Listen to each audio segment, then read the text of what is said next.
Good morning, fellow humanists. My name is Todd Kimball. It's an honor to be your MC today. A reminder that humanism is a rational philosophy informed by science, inspired by art, and motivated by compassion. It advocates the extension of participatory democracy and the expansion of an open society standing for human rights and social justice. Our reader today is our videographer extraordinaire, Mr. Mike Brochet. Hello. Okay, this is from The Word Horde, Daily Life in Old English by Hannah Vadine. I wrote it in the chat. And it's a book about, the development of the English language from the days of Beowulf up to the present. So here we go. The endmost or endmost part of a book, and yes, you're almost there, is not, this is the very end, at the very end of the book, by the way. I should point out, yeah, I'm kind of giving away the ending, so I'll tell you, English became a language. Anyway,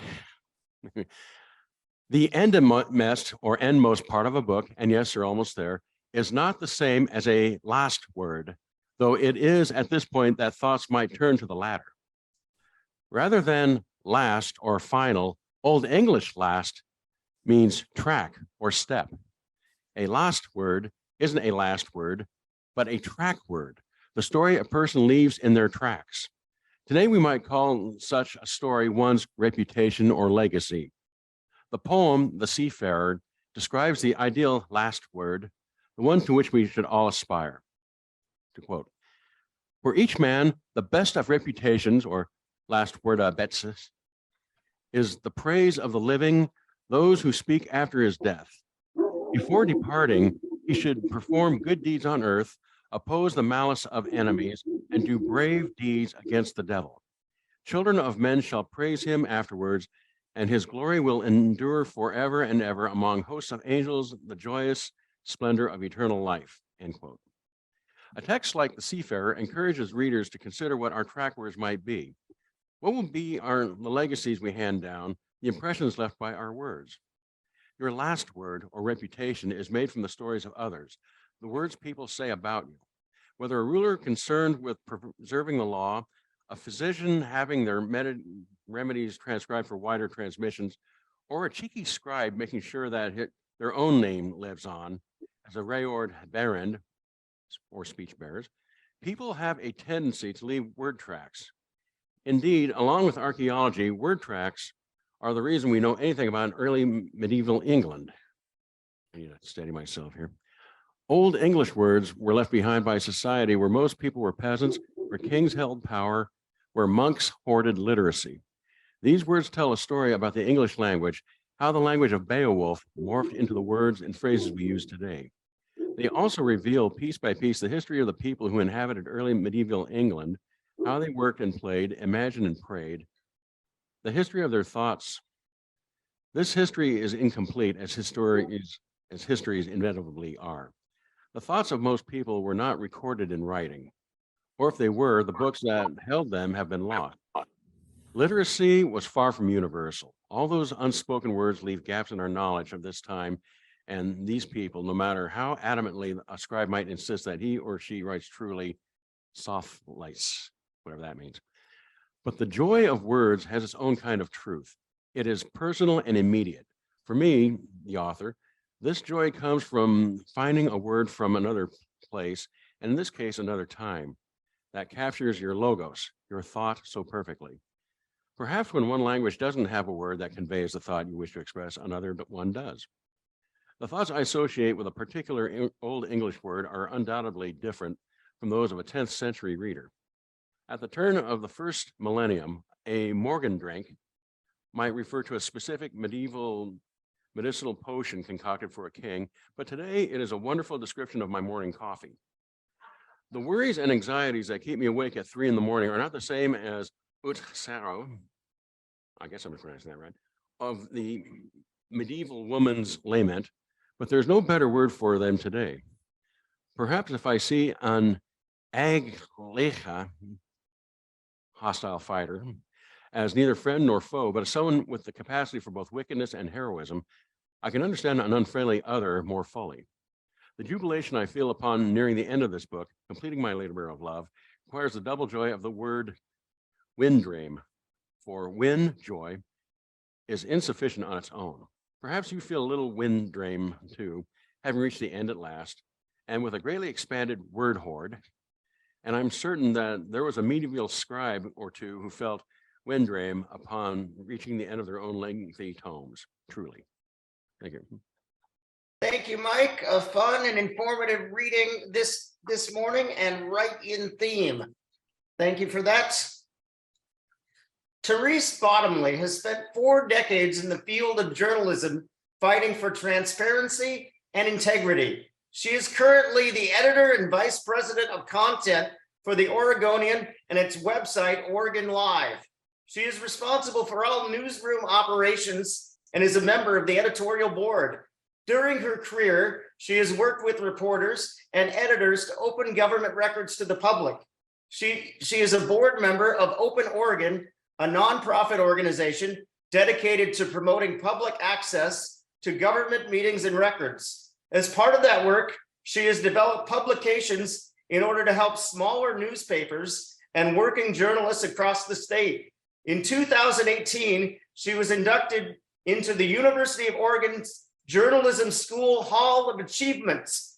Let's have a rousing ovation from those at the friendly house and a warm yet muted welcome from our Zoom audience for Therese Bottomly.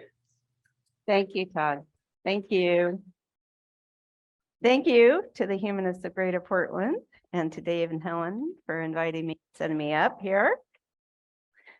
The reading was really interesting. I'm listening to a podcast called The History of the English Language right now, and it's got about 175 episodes, and I'm up to about 47, and we're not up to the Norman invasion yet, but it does have really interesting little tidbits about the words and where they come from and how they're related. And yesterday, for instance, I learned that the word cornmeal has no relation to the word meal in terms of what we eat. So it's really fascinating. I recommend it to you if you care about words or love the English language as I do. So I'm very happy to be here to talk about newspapering and, as you'll hear, more importantly, local journalism.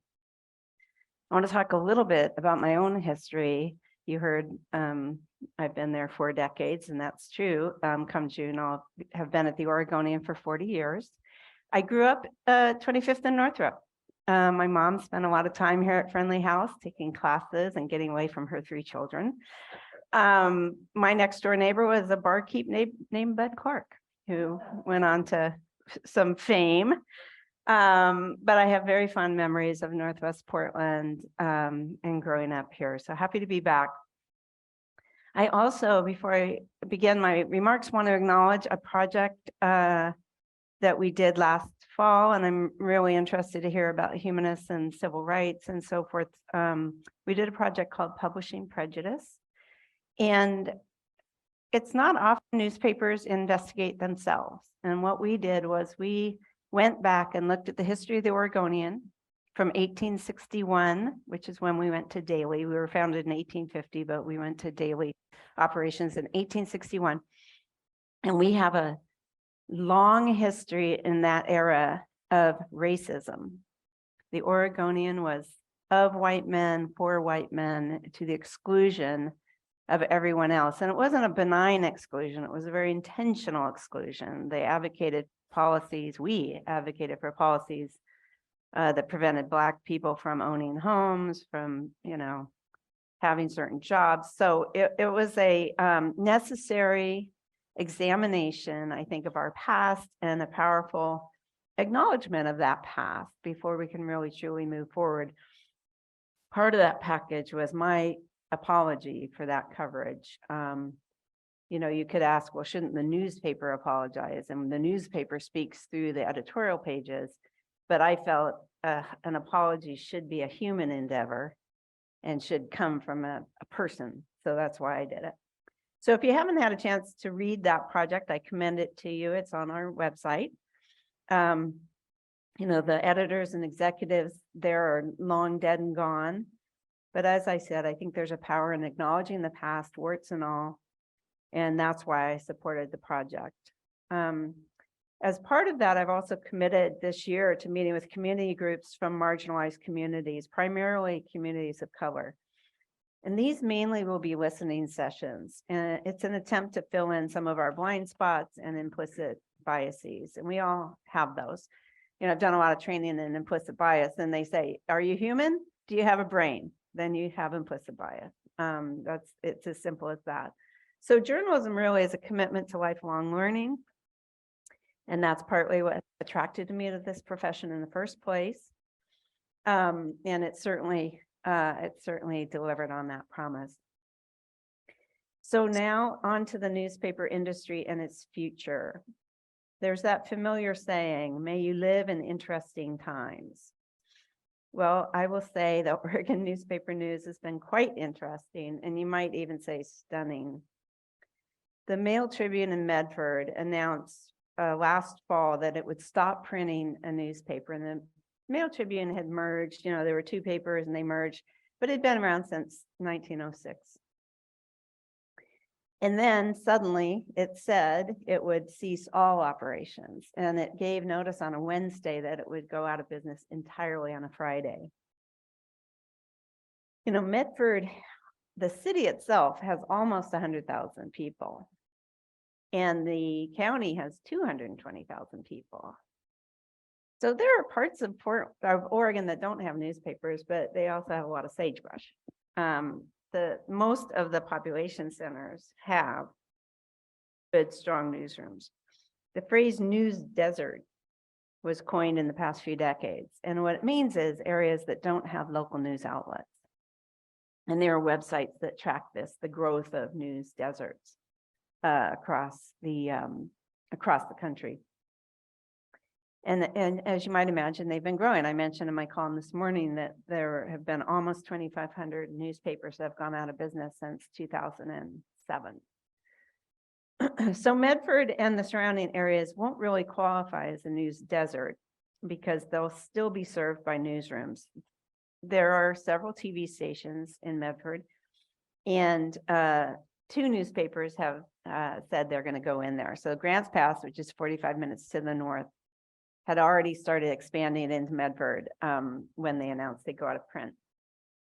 And now they plan to hire 6 reporters to cover Medford. And then the East Oregonian, which is a newspaper company that owns Bend, it owns Pendleton, and some of the smaller papers along I-84, they also have said they are going to open a Medford paper and call it the Tribune. So that's fantastic. So why are newspapers going out of print? Well, first, the online delivery of news means significant savings. As I wrote in my column this morning, the Oregonian made a radical choice almost 10 years ago. It was October 1st, 2013, we made this change, when we cut back on home delivery. So we publish 7 days a week, but we deliver to homes only 4 days a week. And a lot of people at the time really questioned that. It's like, why do you mess with newspaper reading habit? That's a daily habit. That's not a 4-day-a-week habit. That's every day. Crossword puzzles come out every day. The comics come out every day. Those were created to build habit, right? But newsprint is the second largest cost for businesses, the newspaper business. And newsprint prices in the last year and a half with inflation have gone sky high. The first cost is manpower, human personnel. But after that, newsprint is far and away the next highest expense for newspapers. So that puts a serious pinch on newspapers, which are still grappling with declines in print advertising. So why is print advertising declining? It's because advertisers want to be where the people are. They want to be where the eyeballs are. So years ago, when the internet became, emerged, Oregon Live began in 1998 or 97, I believe. So everybody started opening up websites, newsrooms opened up their websites, independent websites, people started Googling everything. So everybody switched to online. And right about the time newspapers figured out online, everybody switched to social media, right? We didn't always have Facebook and Twitter and Instagram and Pinterest and Tumblr and TikTok and WhatsApp and go on and on and on. I remember we sort of we had a moment when we had an intern come in. I said, "What's your Twitter?" And he said, "I'm not on Twitter, I'm on Snapchat." And I'm like, "Oh God, another one to learn." But the good news is that journalism in Oregon is alive and well. What people forget is news is an ecosystem, right? We used to joke, and we still sometimes joke, that the Oregonian would write a story and then TV news would pick it up and they would run around and do it the next day. That still happens. We had a story on the front page about the big slowdown and backlog in police training at the police academy. And last night I was watching, I won't say which station, I was watching the local news, and they said, blah, blah, blah station has learned there is a big backlog at the police academy. I'm like, well, wonder where you learned that. But this is the truth of it. I might be driving to work and hear something on OPB and say to my newsroom, hey, did we know about that? Let's check it out.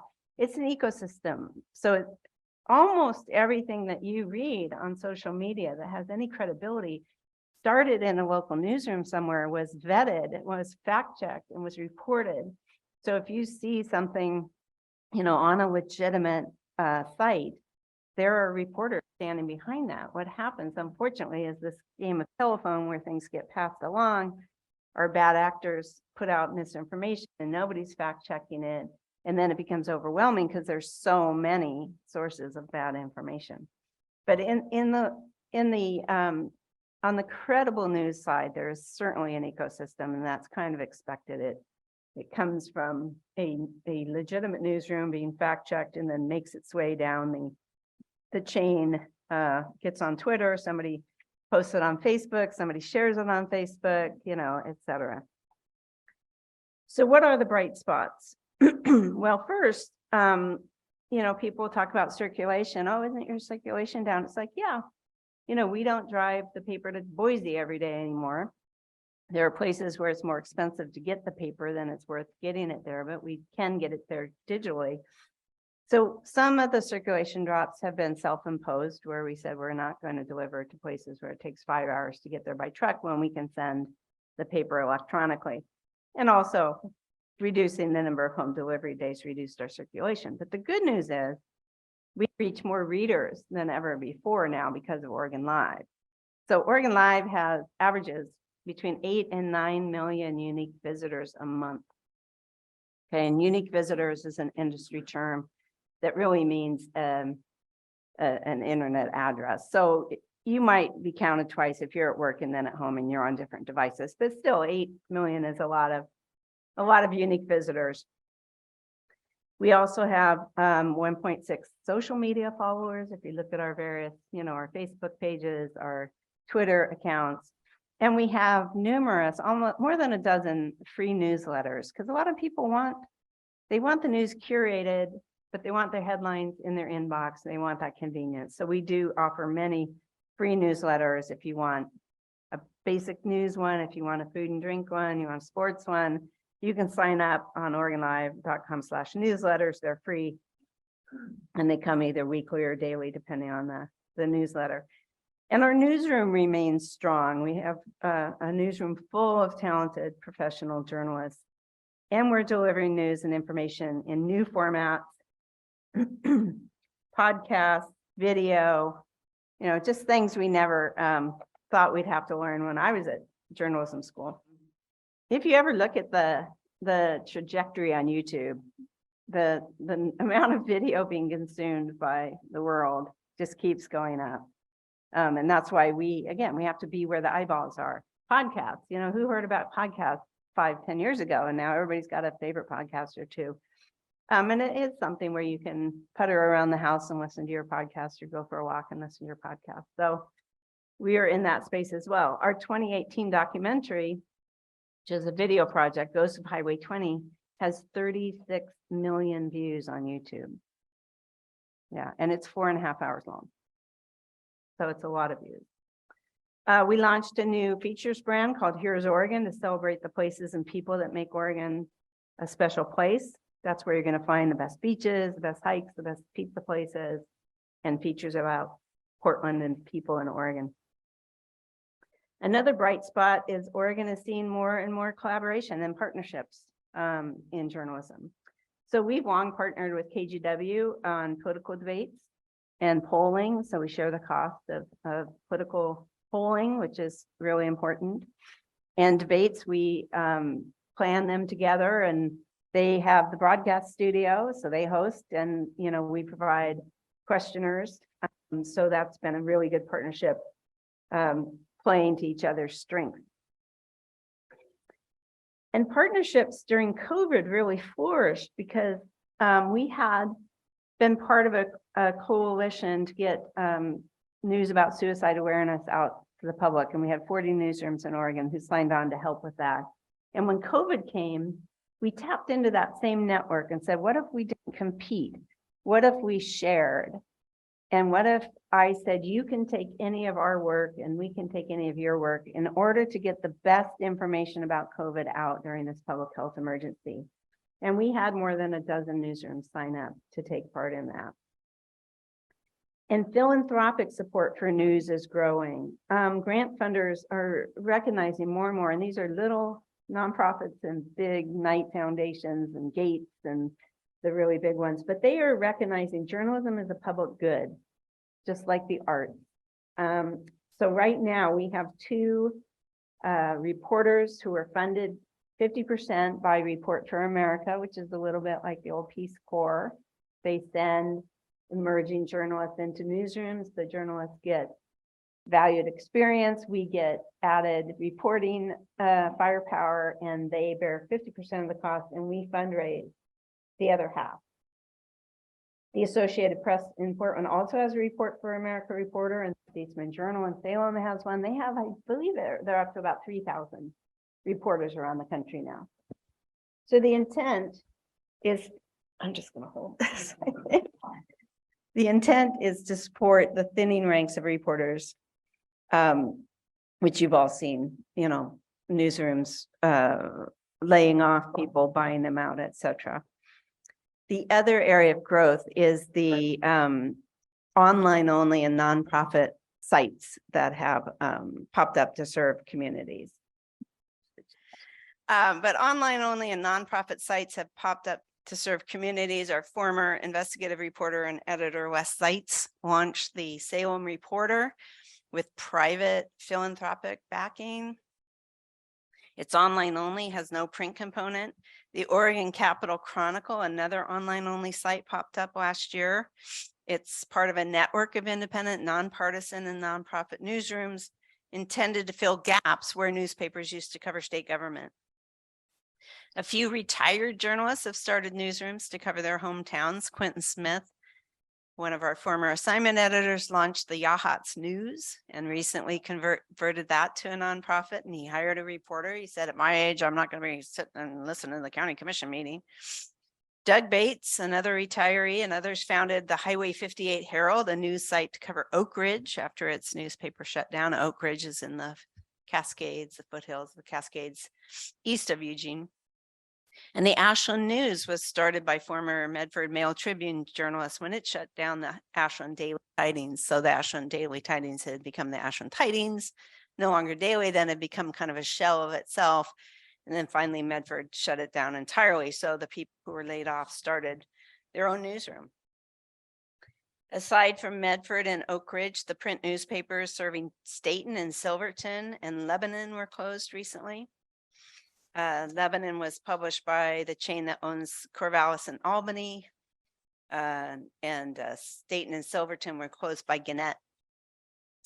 So the Oregonian is very lucky in our ownership. We are not beholden to shareholders like Gannett, where they have to keep a very high profit margin to keep the stockholders happy. We are privately owned by very careful stewards of journalism. Our owners, Advance Local, which is owned by the Newhouse family, they believe in local independence. So the publisher, John Maher, who's responsible for all the business side of the house, And I, responsible for all the journalism, we are completely free to make decisions we feel are best for this community. There's no interference from ownership. Many organizations saw what they called a Trump bump in interest in news, and then a Trump dump when the former president left office. We didn't really see that. I think that was more of a East Coast, Beltway kind of thing. But as all newsrooms in the United States, we saw a huge spike in traffic in spring 2020 when the coronavirus hit. COVID-19 interest remained high for much of 2020. We had triple the normal traffic to our website. And back then we did not have a digital subscription. Everything was free on the website. As the pandemic became the new normal, though, pandemic fatigue began to set in. And like many sites, we've seen interest in news about the virus wane over time. The summer of 2020 is when we began to offer a voluntary, do you want to subscribe to the website, and just do it as a statement of support. And then later that year, fall of 2020, we offered the digital subscription and started putting about 10% of our work behind that paywall. So local journalism sustains. We remain committed to covering local news, which has never been more important. You may know the Oregonian is the oldest continuously operating business in the state. We like to say we have business license number 1. As I said, we were founded in 1850, before Oregon was a state. Although I got to say, I was down at the Maritime Museum in this story, and I picked up who are the guys who bring the ships over the bar pilots, and they had a little booklet, and they said, we're the oldest continuing operating business in the state of Oregon. I was like, wait a minute, we're the oldest. I've never resolved it, but I'm convinced we're the oldest. So we, as I said, we continue to evolve. If you are not, if you're not comfortable with change, if you're not comfortable with the speed of change, then I tell people don't go into journalism, because change is a constant. So as readers moved online, we bolstered all of the offerings on Oregon Live. We have a reporter who comes in at 5, and we update that site, up until close to midnight. We are asking readers to subscribe to Oregon Live to support our work, and that's about $10 a month. And there are often sales for an annual subscription, which I think the one over the holidays was like $60 for a year, which is very affordable. I believe this spring we will experiment with a day pass, which people have asked for. So maybe you have a story, you want to read that story, but you don't want to sign up for a year or a month.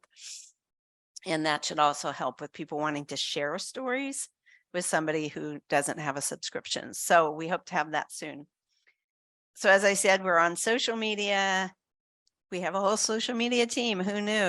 When I started in journalism, we had a pen and a pencil and a notebook, and people turned in their stories at the end of the day on triplicate paper, and they went to the optical scanner and were scanned into the system, and the copy desk would edit them. There were layers and layers of editing, and then the paper would come out. We had 5 editions back then, because the early edition would go off to Boise and Medford and places like that, where it took 5.5 hours to truck the papers. So yeah, we have changed so much in the 40 years that I've been there.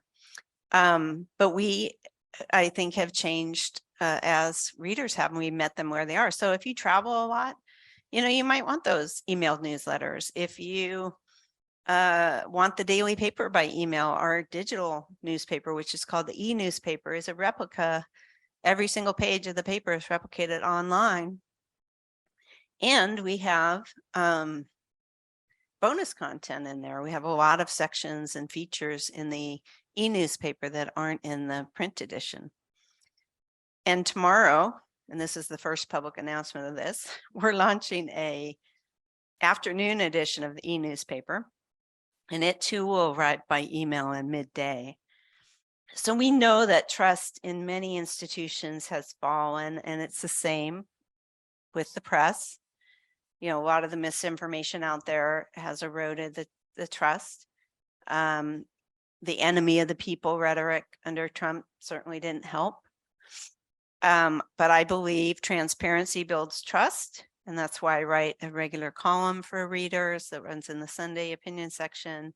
I use it to explain decision-making, explain trends in the industry, talk about what we do and why we do it. I use it to try to sell subscriptions. I ask people to support us.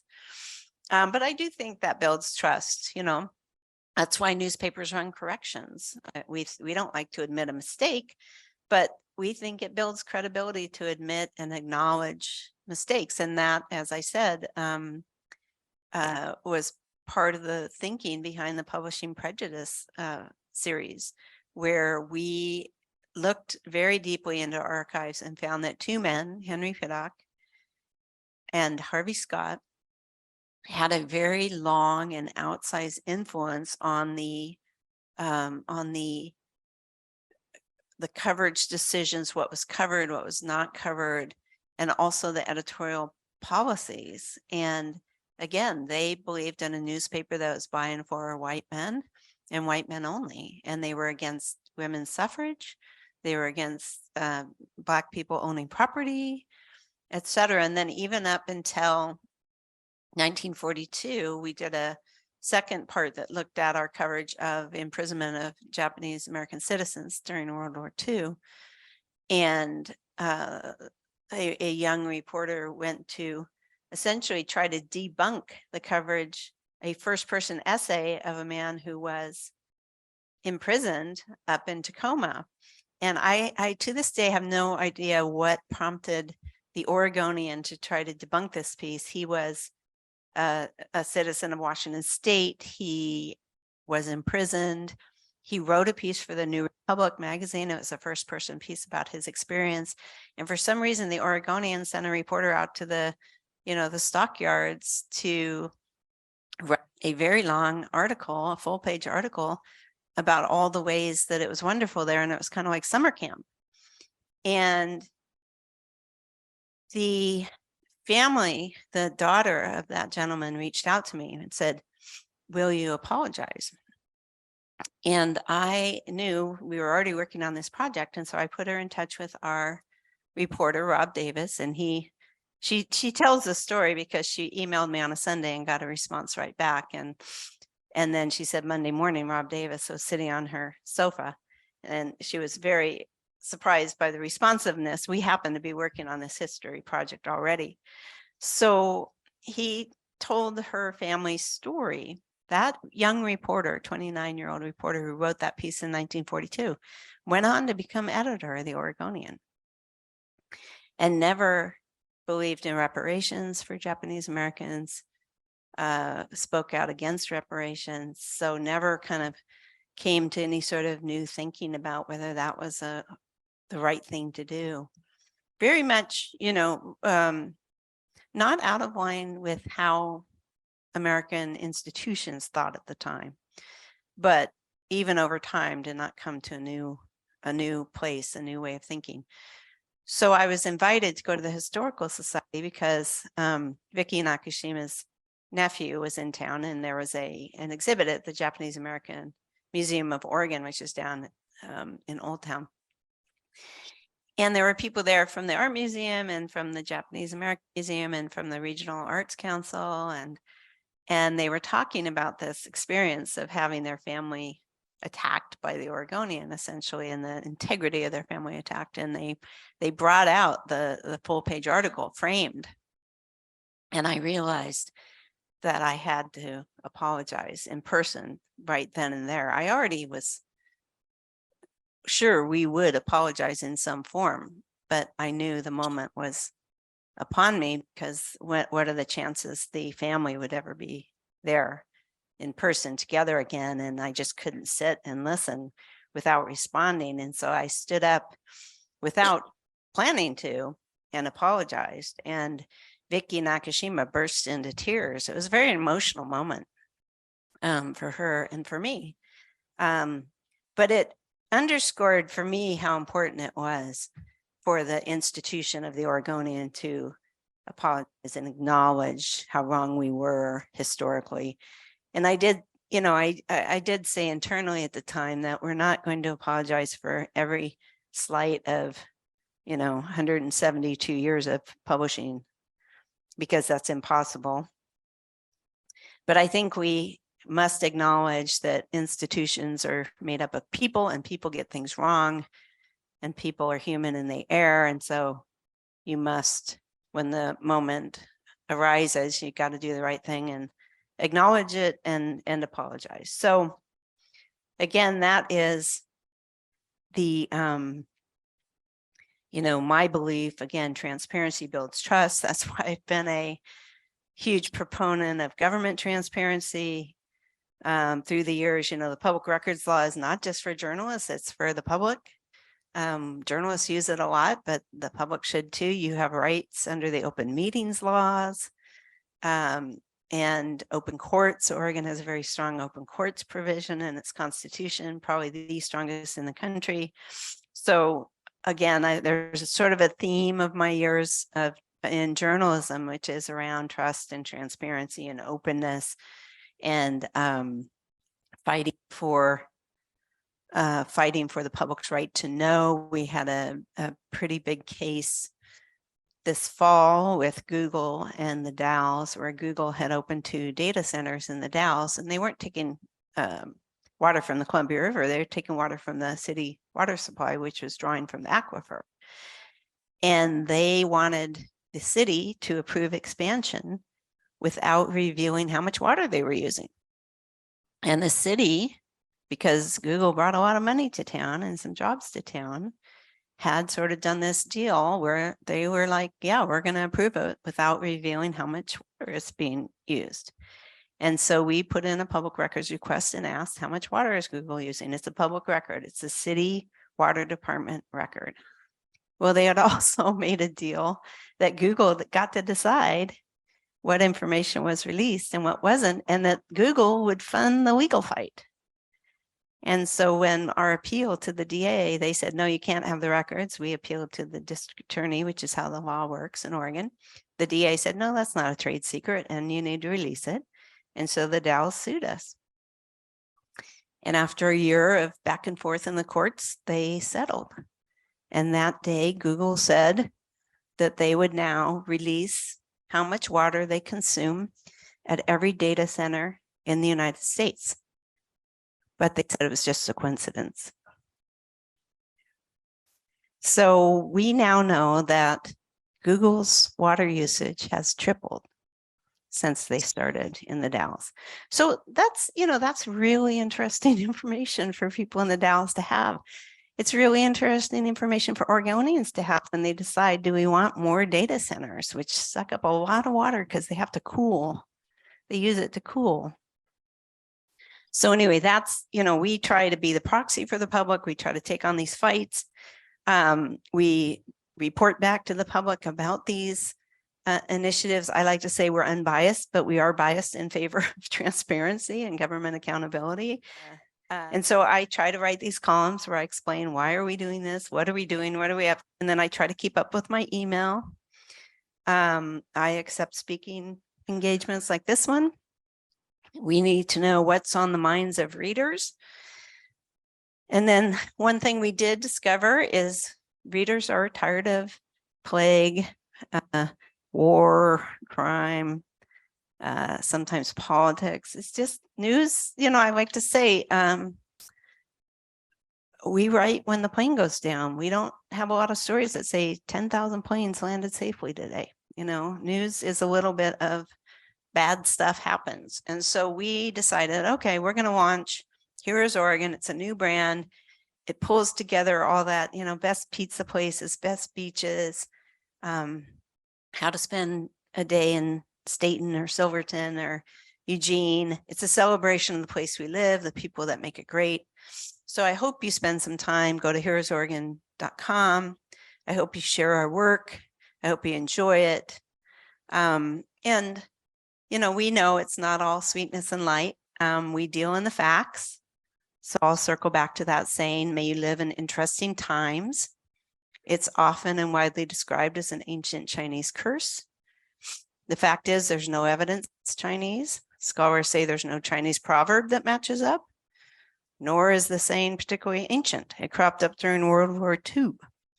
So facts matter, and journalism, not the delivery, is what matters most. So now I'm happy to take questions. It was what year the apology was published? The project Publishing Prejudice went online October 24th, 2022. And it appeared in print October 31st, I believe, 2022. Great. Dave, go ahead and ask your question here at Friendly House. I read the New York Times online almost every day, and we subscribe to the Sunday printed version of the Times, and read the occasionally Washington Post online and LA Times online. But they all use the same name online as their printed papers. So I've been wondering for a long time, why do you have Oregon Live rather than just the Oregonian and the Oregonian and the online version? Well, our publisher, our current publisher, John Maher, who came to us about 5 years ago, has the same question. The answer is, so the question, in case anybody missed it, was why do you not have the Oregonian name online? Why do you have Oregon Live? So we are part of a national media company, Advanced Local, which is part of Advanced Publications, which has Condé Nast magazine. So the New Yorker, Vogue, Wired. We have a lot of magazines on the magazine side of the house. And then we have 26 newspapers around the country, including the New York Star Ledger, the Cleveland Plain Dealer, the Oregonian, and others.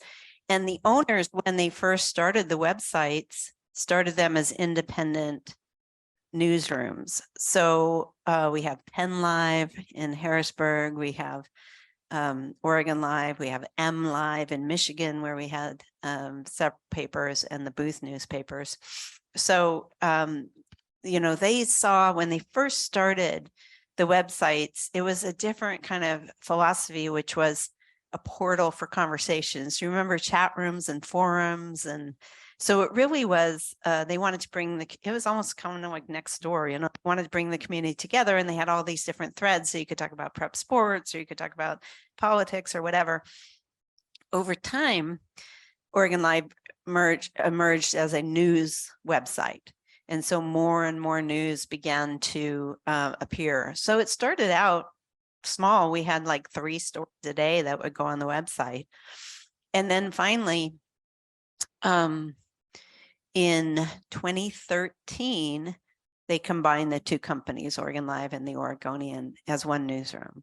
So the answer is, I wish it was Oregonian.com. We do own that site. It does redirect you to OregonLive.com, but the brand, the Oregonian, is important. If they had to do it over, they probably would do it differently. But back in the day, they wanted something different. They didn't want a newspaper online, so they created a whole new brand.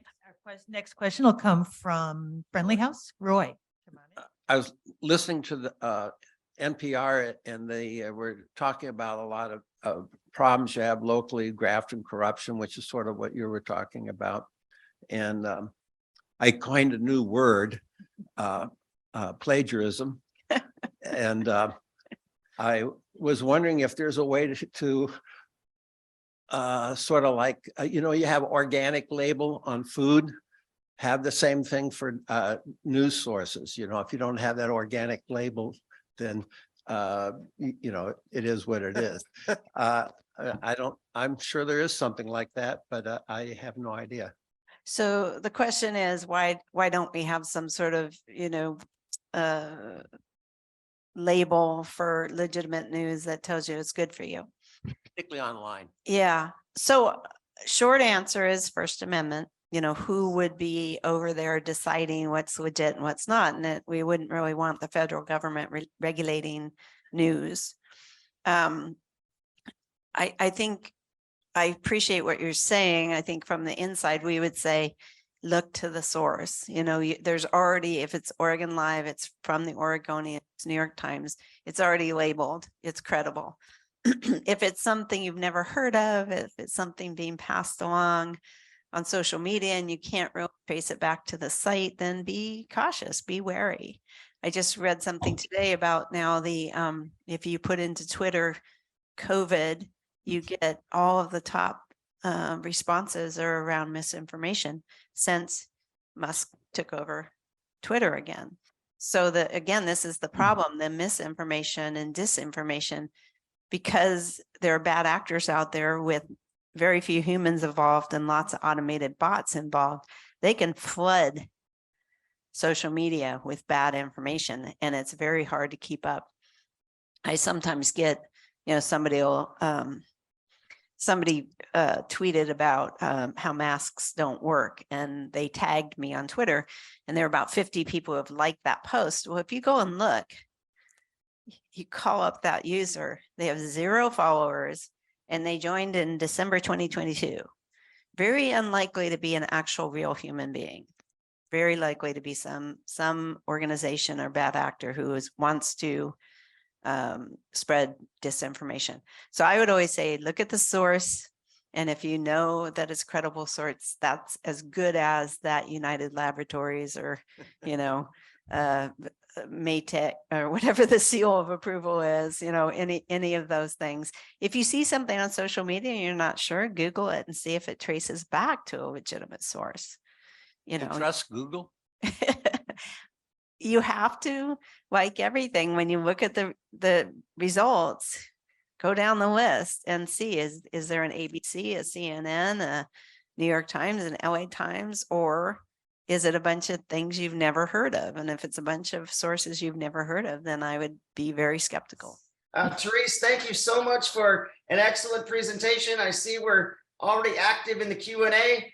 And let's go to Kathy Moyd, who has her hand up. I do advocacy for the League of Women Voters, and I'm finding that I'm totally inundated by all the number of bills that have been introduced and trying to figure out which ones are serious, which ones are likely to be considered, which ones are likely to have opposition. We might want to take our position seriously. So I'm wondering, how do you handle the fact that you cover more than just the climate and energy areas that I'm doing? So some of it is experience. Like you look and see who is the sponsor of the bill, and is that somebody who has credibility? A lot also is if a bill doesn't get a hearing by a certain point, it's dead. So, sometimes you can see if they get past that first hurdle before you start paying as much attention to it.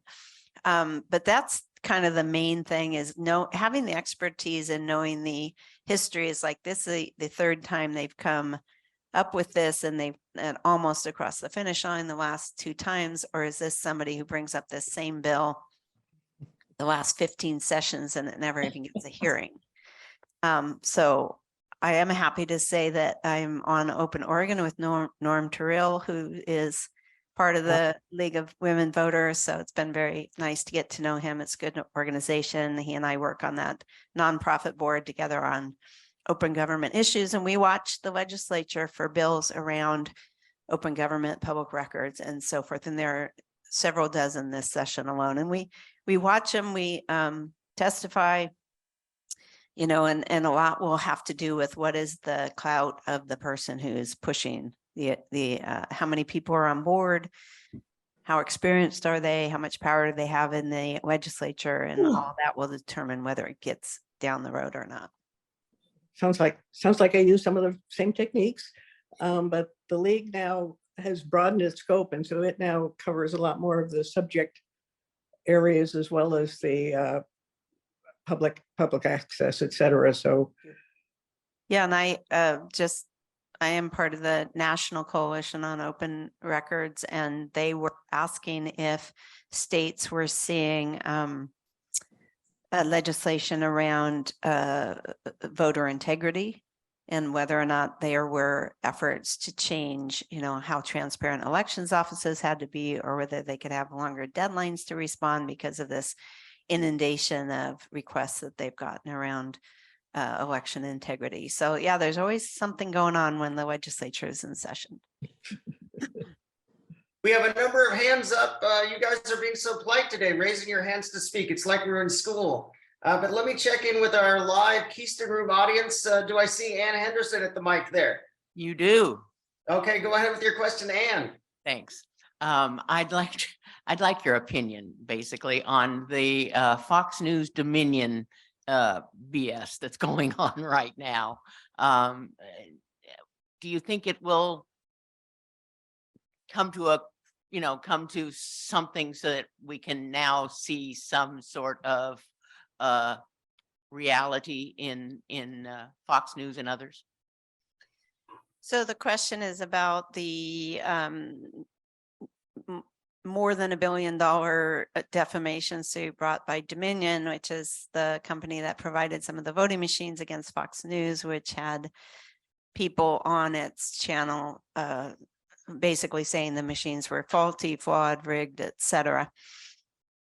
Sometimes people ask me, well, what's to hold journalists in check? You don't have licenses, so you can't have your punched if you get something wrong. So who is holding the journalists accountable? And I say, well, one, readers, and two, there are laws. I mean, we can't libel people without some repercussions. And essentially, that's what's happening here. Is Dominion said there should be repercussions. They felt wronged and aggrieved, and they are going to court to try to hold Fox News accountable for what they say are the repeated falsehoods. So there are many layers of libel law, and I'm not a lawyer, but there are things, elements that have to be proven. So, whether it was reckless, whether it was in reckless disregard of the truth, there are all these, whether it was done maliciously with malice,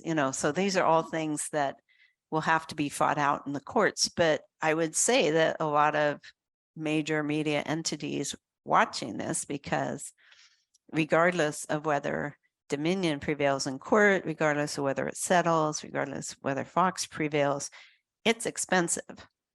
It's very expensive to go to court. Our public records fight in the Dalles cost $55,000. We were lucky enough to get a pro bono lawyer from the Reporters Committee for the Freedom of the Press, and she got her fees reimbursed because the records law says if you win, you get your fees. But we also had a very famous case involving the former First Lady of Oregon who didn't want to give her emails, and we spent about $130,000 litigating that, and she went bankrupt and did not repay any bit except about 13 or 14,000 of that. So, and my sister's a lawyer, my cousin's a lawyer, I'm not saying anything bad about lawyers, but it's expensive to do this sort of litigation, whether it's libel, whether it's access. It's an expensive thing. There are other, hopefully, the state of Oregon started a public records advocate office a couple of years ago at the request of journalists, because we wanted a lower cost option for these disputes.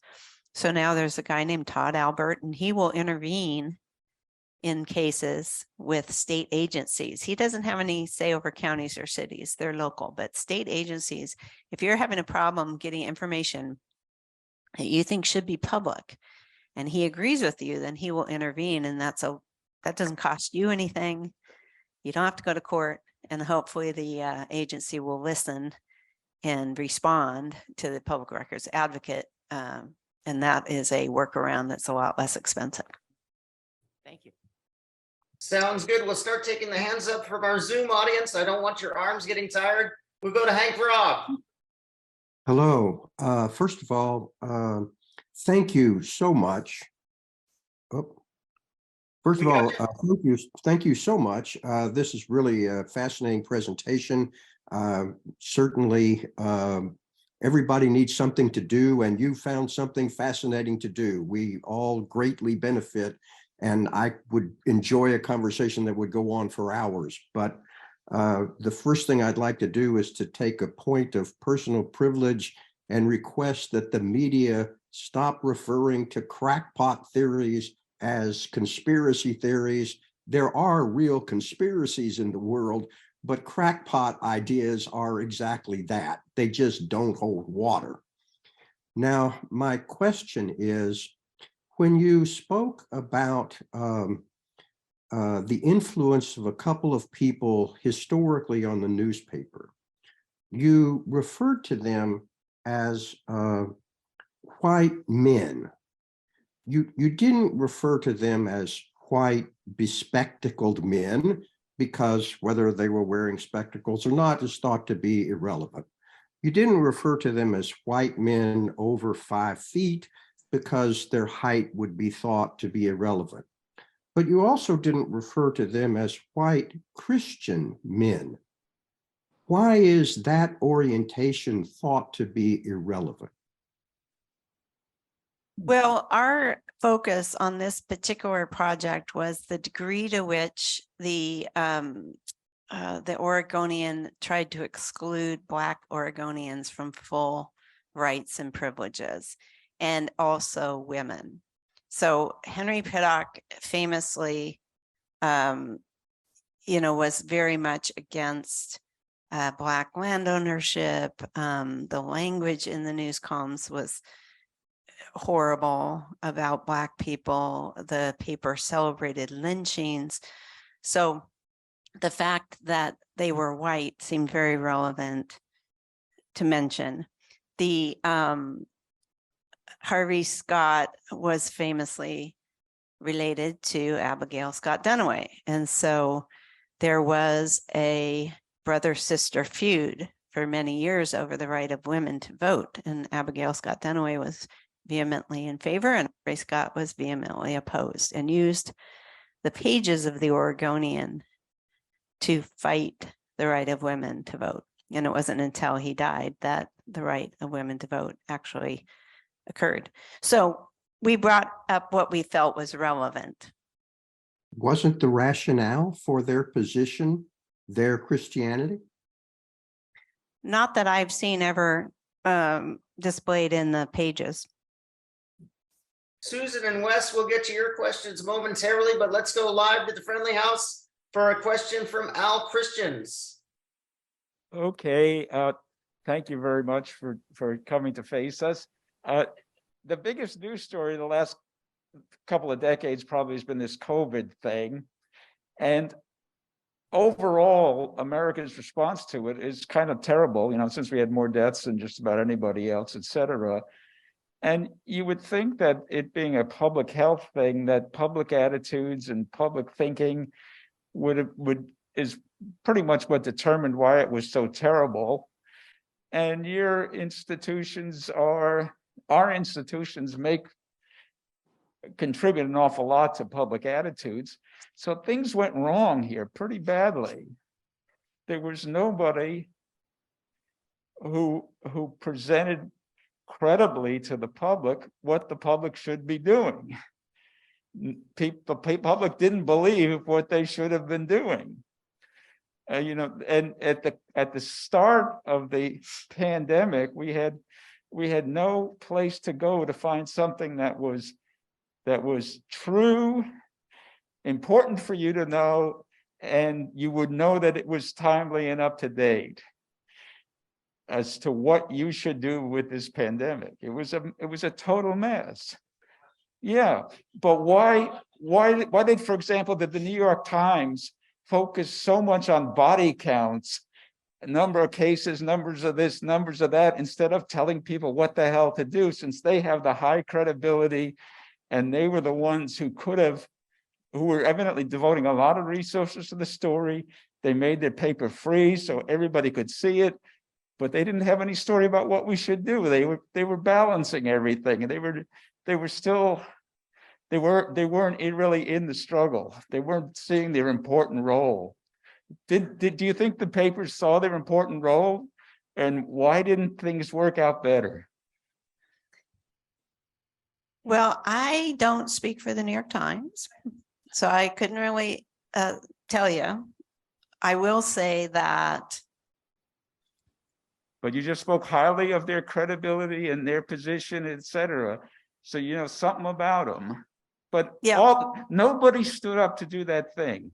Yeah, I think that I guess what I would say, having lived through from spring of 2020 on, is that there was a lot of information that we didn't know at the beginning. So I remember our newsroom, people saying, well, should we wear masks at the very beginning in March of 2020?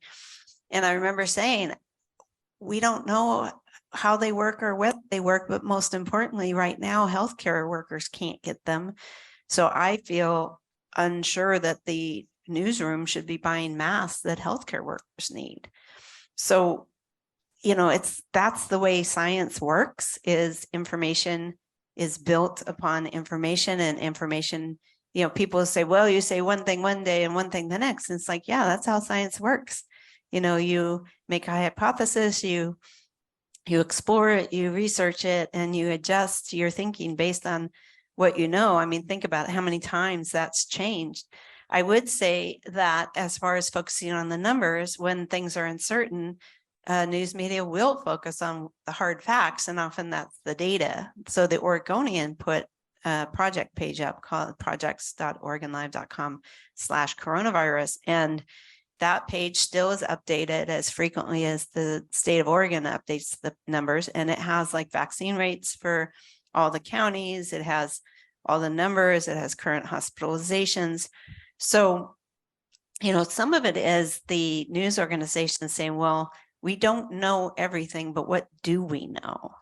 And that's why sometimes you're going to see that they will focus on the data, whether it's death, whether it's vaccination rates, etc. I do think journalism is a bit like science. I mean, we start out and then things change, and we have to update our thinking and update our articles. So if you look over time at March and April and May of 2020, I think there was a lot of information out about what you should do. Remember, it was like, stay 6 feet away, wash your hands, but you got to wash your hands twice to the birthday sign, and you got to get in between the, you know, and use, here's the best type of, you know, alcohol wipes. And I mean, we were desperate. It was one of the rare times that journalists were living the same thing as readers, right? And I said that to the newsroom, our questions are reader questions. So we all want to know how to best protect ourselves. Do you remember the video of the guy who spent 25 minutes wiping down his groceries? I mean, and there were people who wanted to make trade-offs about risk, but nobody really knew the true actual risks back then. And remember, before vaccines, the actual risk was pretty high for some people, right? So Okay, people had to make their own decisions and their own, based on the best information that we had available at the time. got it. Yeah, let's let others ask questions, Alan, and thank you so much, Therese. Let's go to Susan with her question. Thank you, Therese, for your everything you've shared with us. It's been really interesting. And also I want to thank Rob for his questions. I thought they were quite relevant. I chose many years ago, after being an Oregonian, having the Oregonian at my doorstep for many years, I chose not to renew. And you've touched on several other reasons, and one had to do with the increase of price and the decreased number of days that it showed up at my doorstep. And I do kind of understand the economics. I, on the other hand, am a retiree on a fixed income and have my own economics. A couple of the other reasons, again, which you touched on briefly, copy editing seems to have gone by the wayside. And so that grammar and punctuation became more and more cause of teeth grinding. I have a neighbor around the corner who was a longtime member, held many positions on the Journal. That was the afternoon newspaper, right? The Journal, and chose not to go to the Oregonian when they merged. And he and I would send emails back and forth with odd punctuation and odd word usage and odd grammar. So I'd be interested in a comment on what's happened to copy editing. The other, just for what it's worth, the clincher when I stopped was the departure of Jack Oman. I miss him terribly. Your comments. Yeah, so the question is about typos, and I did an entire column on this once. I think the headline was something like, yeah, we hate those pesky typos too. I don't think And they're I typos. I put- think that people don't know grammar, and Mhm. some of them are typos, I think. But Yeah, so I'm putting everything under that rubric of not as much editing. So I mentioned this before, you know, newspapering is a giant manufacturing process. And when I came, a reporter would turn in a story to a line editor, and that editor would send it off to the news editor, who would send it to the copy desk, who would edit it again, send it to the slot editor would edit it again. It would go downstairs and be pasted up on wax paper, and a proof would be brought up, and two people would read the proof. And even then, errors occurred, bad grammar, bad usage, typos. Now, we don't have those layers, and very few newspapers have that level of editing. In fact, on a breaking news story, a reporter is self-editing. They might go to the scene, write a story on their phone, post it from their phone at the corner of 168th and Division where somebody was just shot. And the expectation of readers is that we get news up as quickly as possible. Now, they do then, it then goes on the website. So I like to say we have no copy editors, we have thousands of copy editors, because they can immediately click on the reporter's name. They can immediately email us and say there's a typo in that. It goes out on Twitter automatically. People on Twitter can say, hey, there's no first name for that guy. What's his first name? So it's not perfect by any means. It's not ideal. It's not the way we want to be, but we are operating with fewer safety nets. And that is because in our heyday, we had 450 people in the newsroom. Now we have 70. And the editing and design of most newspapers that have more than one newspaper is centralized. And that is to be more economical. So they will be putting out multiple newspapers for multiple cities, and they're human and mistakes occur.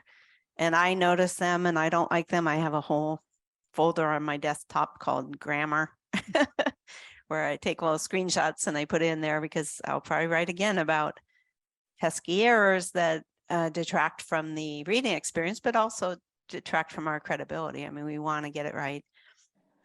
We want it to be accurate. We want it to be readable.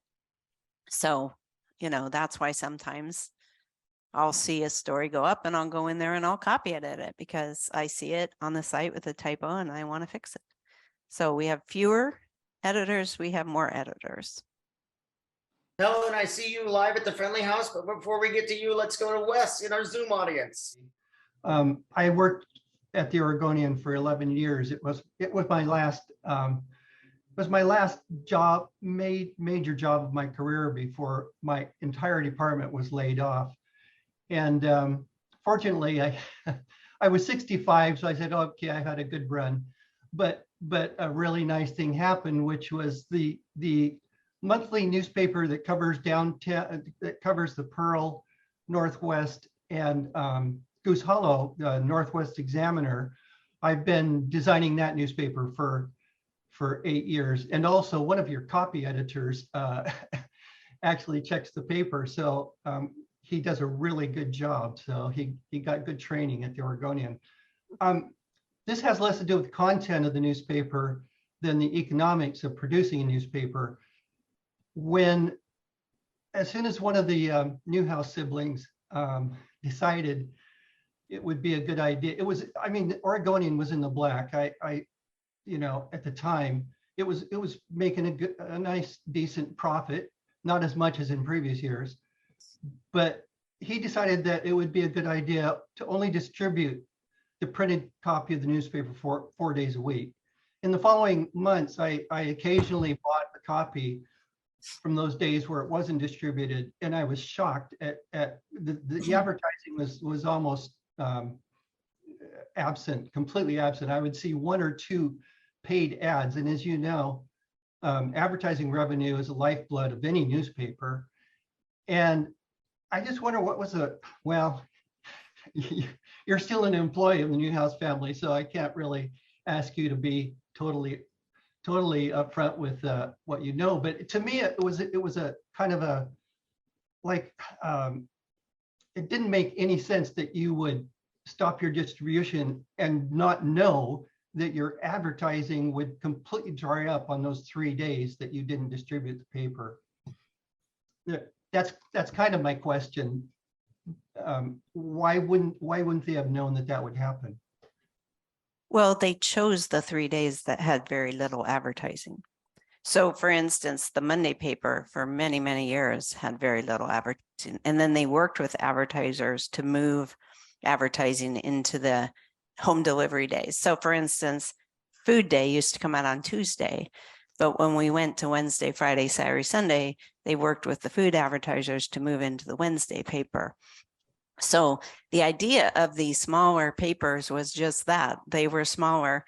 The first Newhouse paper to go this route was New Orleans, and at first they didn't even publish on the non-home delivery days. They published 3 days a week and they home delivered 3 days a week. But the uproar was so great that they had to start a single copy edition. So we kind of went 2 ways, and I say we, I mean, I wasn't editor then, and I certainly wasn't one of the decision makers, but they said, let's have a smaller Monday, Tuesday, and Thursday paper so that people who need the crossword and they want the comics and they want their news can pick that up at the grocery store. But let's also launch an e-newspaper so that you can get on email the comics, the crossword, the news every day. And we were the first to do it that way. And it really was a great move because readers love that e-newspaper. And there's very high usage on our Monday, Tuesday, and Thursday when we don't have the home delivery.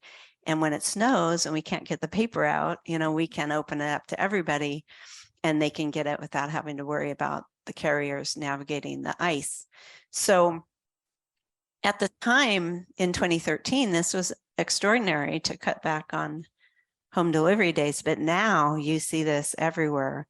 We were among the first, but certainly not the last.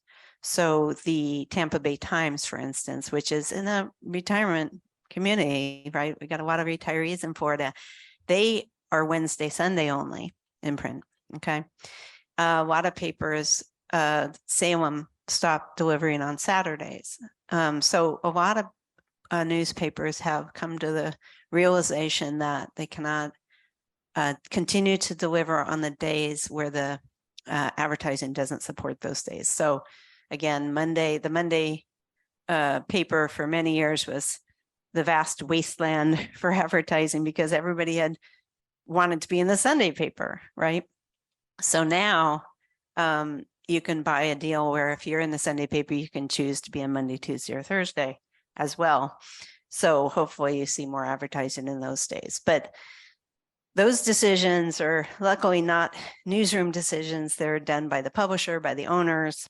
And I think that our current publisher, John Maher, is really a very good steward of the resources of the newspaper and really cares about the news and does everything he can to support the newsroom. We have a number of questions still outstanding, and Helen, we're going to get to you in a second here. Jules, I see your hand up, but at this point, I want to ask Therese, do you think you could stay with us for a few extra minutes in our afterthought time? Yeah, sure. Okay, that's fantastic. So with that, we'll go to Helen at the Friendly House. Hello. I was fascinated by your story of the Japanese family and your ability to recognize that you needed to say, I'm sorry, as representing the Oregonian.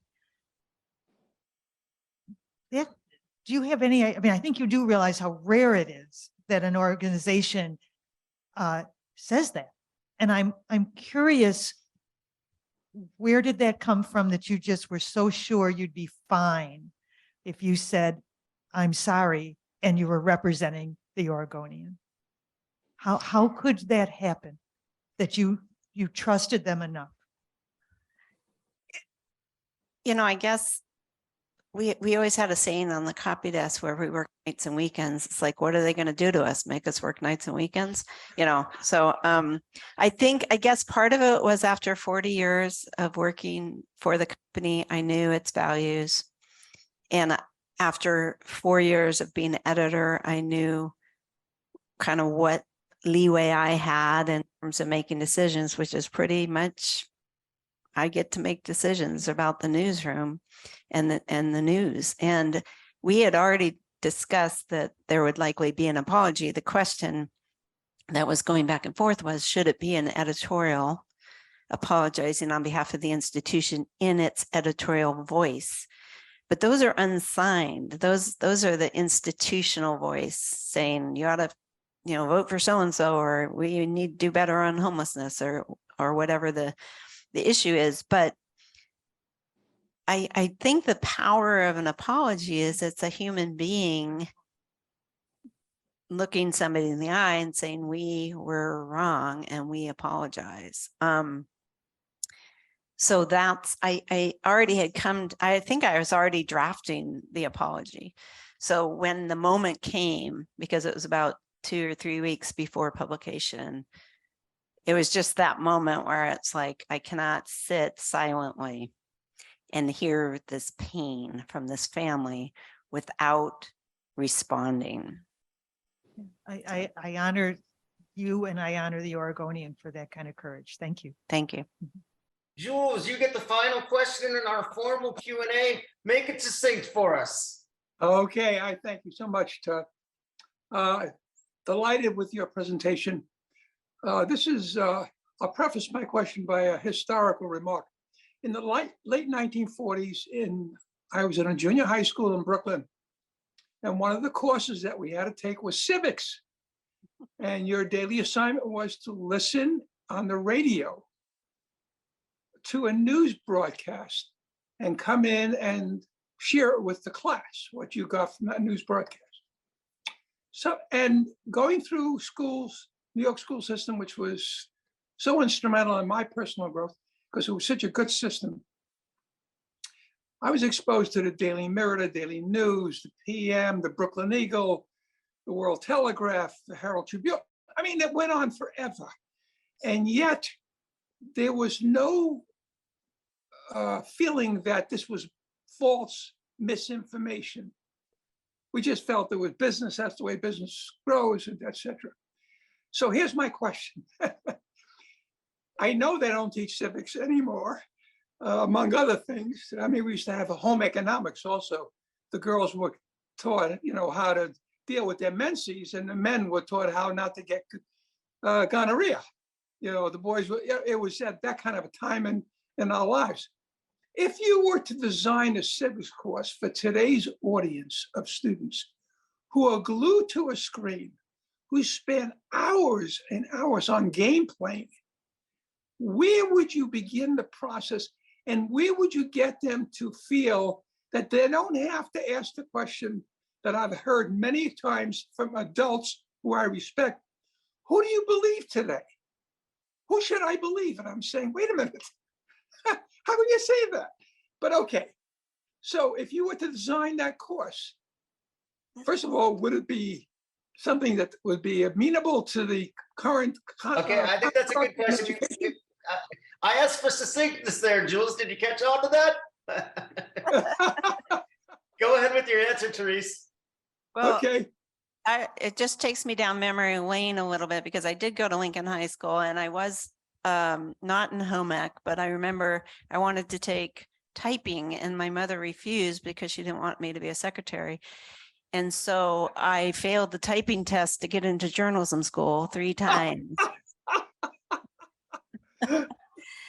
So I would say this is an important question, and there is an emerging area of media literacy courses in not just high schools, but also colleges and universities. So that idea, civics is broader, you know, in terms of like, how does government work and all that, but there are specific courses now that teach people media literacy. I would also say, have faith in the high schoolers and the college kids. Journalism at the University of Oregon, the only journalism school in the state, is either the #1 or #2 department in terms of numbers. Now, journalism includes advertising, public affair, they call it strategic communications, but it's PR, and journalism. So it's more than just journalism, but there are a lot of people coming out of journalism schools. We have a week-long summer camp that we run at Oregon State University that teaches high school kids who don't have a school paper what journalism is all about, and it is life-altering. They come out of there with 1 college credit, a printed newspaper that they contributed to. They learned over the course of the week how to report, how to write, how to shoot photos, and they get the bug, they get the bug, and then they want to be journalists. And that is the point. We want more people to go into journalism. We want people from varied backgrounds to go into journalism. We want different points of view in journalism. But I would say the answer is I would design a civics course that had a healthy dose of media literacy, which goes to that question again. Where is this coming from? Do you recognize the source of this information? Is it a legacy organization that stands behind what it does? Can you call there and talk to the editor or the reporter who worked on that story? Those are all elements of how do we know this is true? That is so appreciative. Thank you so Remember, much. media literacy is the new concept that is now permeating the educational system. Thank you so much. Thank you. Thank you, Therese, for an engaging presentation this morning and lively Q&A.